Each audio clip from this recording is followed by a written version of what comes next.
Today we're doing a little get ready with me while I talk to you about finances. The start of this year was when I fully decided, this was one of my New Year's resolutions, that I was going to start my financial intelligence journey because I was honestly scared of money. I was the type to be like, you know what, money doesn't buy happiness. I think credit cards are stupid and I'd rather just pay with a debit card. But honestly, that was just me coming from a place of ignorance. There was a part of me, and I'll go into that a little bit more, but I felt like maybe I would never become worthy of receiving the amount of money that I would want.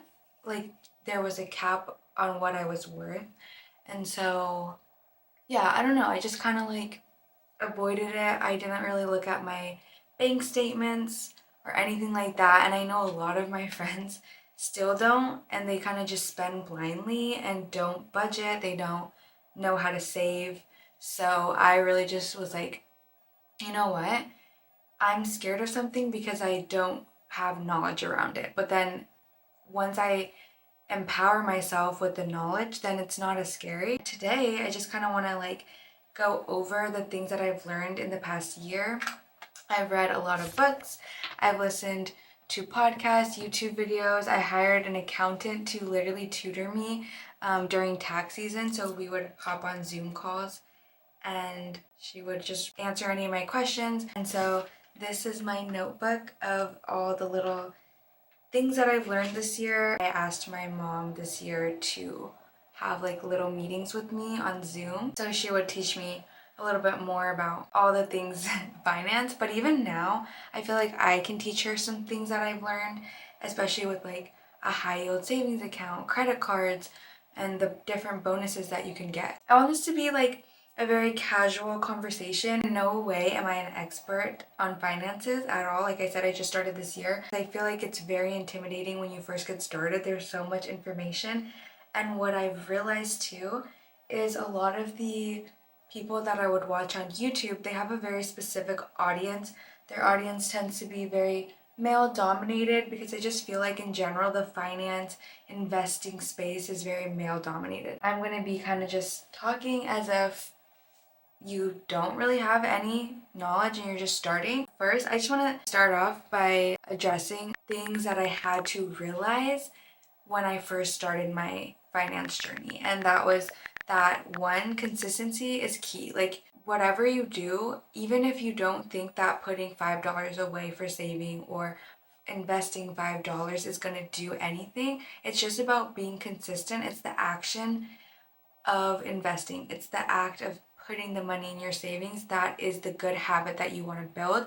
And then once that becomes a habit, then you can keep adding more money. You can invest even more. You can save even more. But the first step is just being consistent with it, no matter how small you start off. And I do encourage you to start small. 5% of your checks go to saving, or 5% goes to investing that. And I'll talk more about the ways you can invest, but I think just making sure that you are consistent and you play the long game, because that's what we're here to do. This is not a way to get fast cash by any means. Number two is that everything is figure outable. You can learn absolutely anything, and it's no secret how to build your wealth. There's a ton of resources out there if you just look for it. I will talk about it a little bit more, but this is the best book I've ever read. Not even just on finance, but in general, the mindset around it. It's Rich Dad Poor Dad. One of the key takeaways, again, he's you can learn anything as long as you just are determined to and you put in the effort to do so. Knowledge is your ultimate form of wealth. I would say another limiting belief I realized that I had was that I didn't feel like I was worthy of money. So it would be very uncomfortable for me to ask for a raise or to ask people that I'm working for. I freelance video edit and I edit videos for my friends, and even just setting rates for them was uncomfortable because I was the type to be you know what, I could just do it for free. It's not a big deal. But in reality, money is an exchange of gratitude, and the more money you have, given that you're well equipped with knowledge and like kind of a clear idea of where you want to go, it will allow you to be able to do more things for yourself and for other people. If I ask for more money for editing videos, then I can put more energy into it, I can put more time, and I can buy better equipment, for example. Alright, let's just start off with a very basic idea of what you're kind of trying to do with your finances. Increase your income, decrease your spending, and invest the difference. I think that a lot of people get overwhelmed, or they just, again, it's a limiting belief that you can't make more money because everyone has the capabilities to make money. Scenario. Say you feel like you're living paycheck to paycheck and you literally don't have any place to budge, right? That's the most you can make and that's the least you can spend. But say you were to get a speeding ticket and you have 30 days to pay the speeding ticket, the majority of you are going to find a way to pay the speeding ticket and make it work, right? There's no other way around it. You have to do it. It's a bill that you have to pay. So with that same sense, I know that I need to invest. I want to invest for my future self. I want to save money. And so how can I make that work if I am required, like I'm writing myself a ticket. You have to pay this amount to your Roth IRA every month. You have to pay this amount to your savings every month. There's no way around it, so how can I make it work? And I've sold my clothes on Poshmark. Like I said, I started freelance video editing and reaching out to people and being like, I can help you with your videos and this is what I can offer you. So I would say get rid of that mindset that you can't make money. There's so many freaking ways nowadays to make money. It's crazy. So get creative. I even tell people that come to my classes, I'm a fitness coach, and there will be women in their 40s and 50s established in their careers, and they're like, yeah, I'm not really happy. I feel like I've reached my full potential here and I want to make more money, but like I just feel so stuck. And I will literally tell them, like, why don't you just freelance what you're good at, freelance your skills? Like, you're an accountant. Why don't you offer to tutor someone, like how I asked my accountant to do? Or why don't you, offer to do work for a smaller business? Just put yourself out there. I even pitched myself to this girl at my gym who's a business owner, and I was like, I would love to kind of help you with your admin work, be your assistant. I have my roommate who's in HR at a law firm, and I run my own small business. So I have her doing freelance work on the side. Every week she'll just organize my files and whatnot. So get creative. Really start just asking questions that are thoughtful. How can I make extra income? How can I do it? Rather than, I can't make extra income, it's too hard, I don't know. My friend, she's making an extra $5,000 a month from watching dogs. She will dog sit and walk dogs, so that's from Rover. So now that you realize that you can make money, when you get that extra income, look at your spending and look at what and where you can spend less. So I really recommend QuickBooks or EveryDollar, and basically you can link your bank accounts to that website and it will track all of your spending, and then you can get a report like, oh, you spent $150 on coffee this month. Maybe that's not necessary, but also don't feel guilty about it. Just like be aware. The first step is being aware of where you can spend less and just like observing your patterns of spending. So, and I'm calling myself out too. There was a month that I think I legit spent over $100 on coffee, and I was like, maybe that wasn't necessary, right? Like, maybe I could have put that. Now I'm just honestly obsessed with investing, so I'm like, I'd rather invest that because in a few years that's going to be worth way more, And that's another thing that I really love about this book. It talks about how you should look at your purchases. Think of your purchases as, is it an investment or is it a purchase? And an investment is like something that's going to give you long-term value. So your education, even as far as like material things would be like your mattress. Invest in a good mattress because that's something that you're going to use every day for the rest of your life. Do you get what I mean? Let me use this as an example because I bought her after a year of wanting it. After a year I was like, whatever, I keep thinking about it, so I'm gonna get it.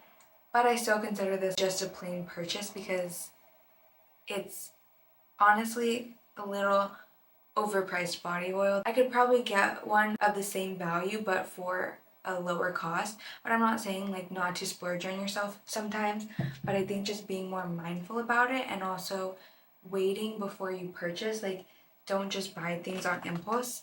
I used to do that. I used to be like looking around and seeing what everybody has and what I was lacking. Immediately I would go out and like buy whatever it was, and it would never make me feel better, ever.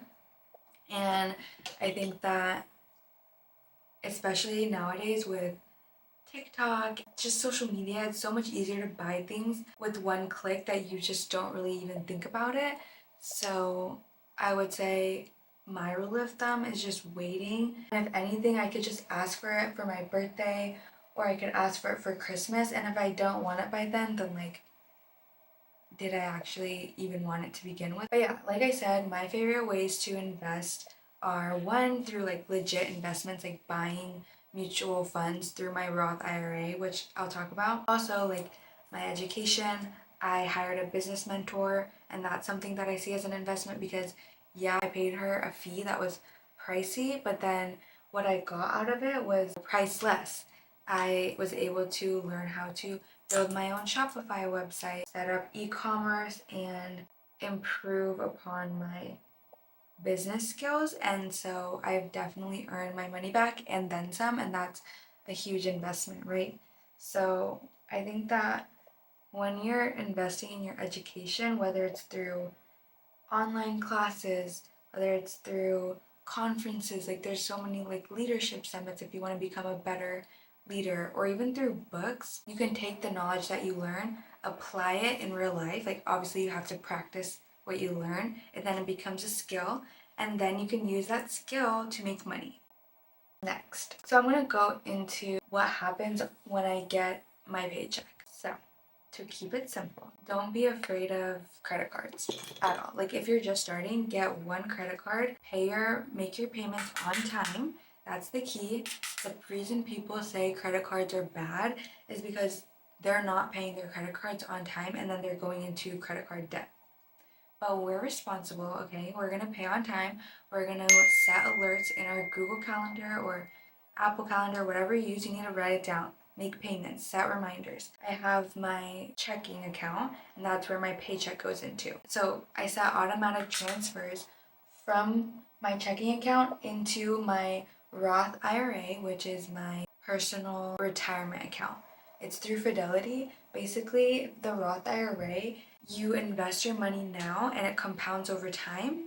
And then by the time you withdraw the money at age like 65, but you can withdraw your money at any time. You just can't withdraw the earnings from it, if that makes sense.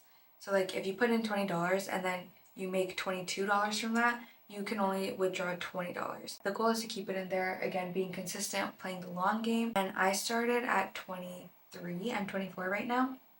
But it's literally like calculated to where if I contribute the maximum that I can, which is $6,500 a year, but again, don't get overwhelmed, start small. Even just $100 a month is going to form a great habit, and then over time you can add more.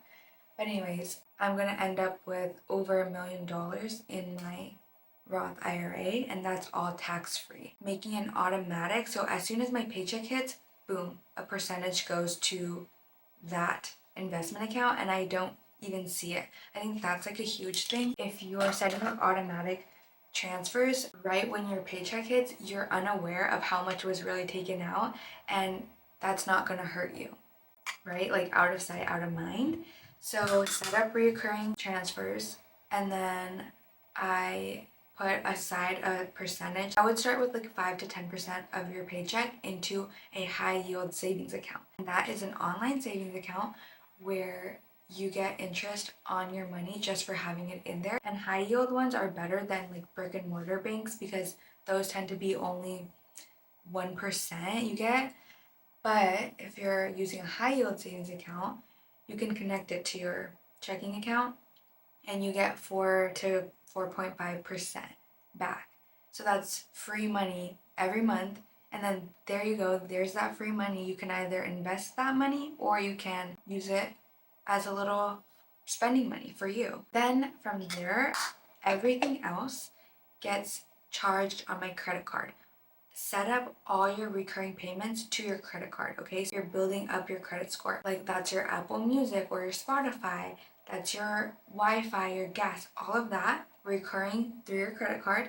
And then at the end of every month, you're gonna be paying off the credit card with the money from your paycheck that should be just sitting in your checking account. Like the leftover money, that's for your credit card. So don't just think that you're having, oh, I have $1,000 spending on the credit card and I also have $1,000 in my checking account. Like, no, you're using that money to pay your credit card. So that's how people get themselves in trouble, because they think they have all this money than they actually do. And just yesterday, I actually signed up for and got approved for the Built MasterCard, and you can actually get points and pay rent through that credit card.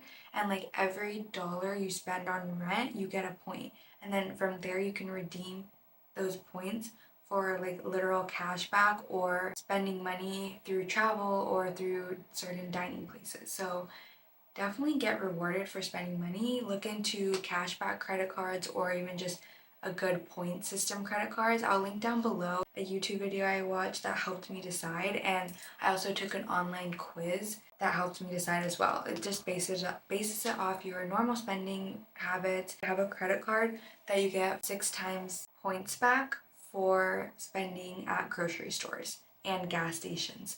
So it just based off what your typical spending pattern is. Usually most people spend on grocery and gas, so that's a good one to look into. That's through American Express. Pay off your credit cards on time. Only spend as much as you have. If anything, spend less than you have and invest the difference. So also I want to mention that your employer usually will match your 401k, which is also a retirement plan, but the difference is that that money is taxed when you withdraw at 65. Look into that. But definitely if your employer matches your 401k, that's again free money, you should do it. And typically, like I think I had it at 20%, which is a lot. And I will be honest with you, like my rent is a lot cheaper than most people because I live with 2 other roommates. So yeah, just make sure to like look at what you can actually afford.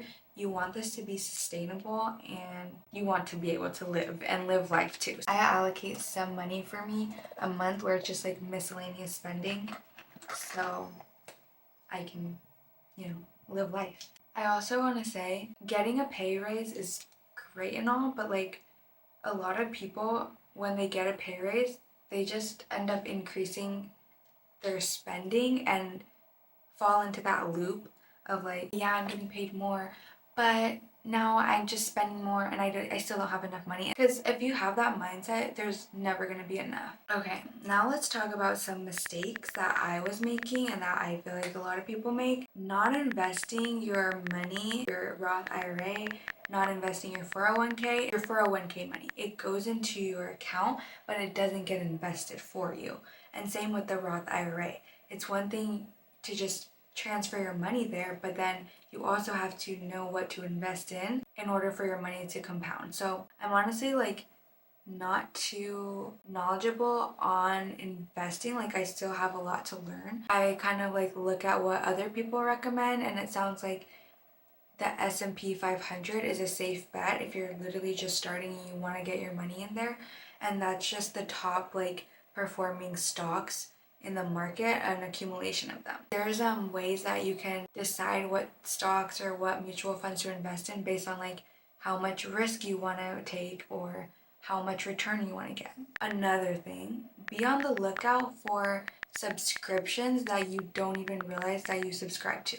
That's another great thing about credit cards, is that if you see a charge on there that you didn't authorize, it's so easy to dispute a claim through your credit card company, and usually they don't ask questions if it's under 10,000. So definitely know your power in that sense. I used Rocket Money to see what recurring subscriptions I was paying for that I didn't realize, but I switched to QuickBooks now because I just want to get a view for all of my transactions. And you do have to pay. It's like $8 a month that I pay for QuickBooks, but it's so worth it.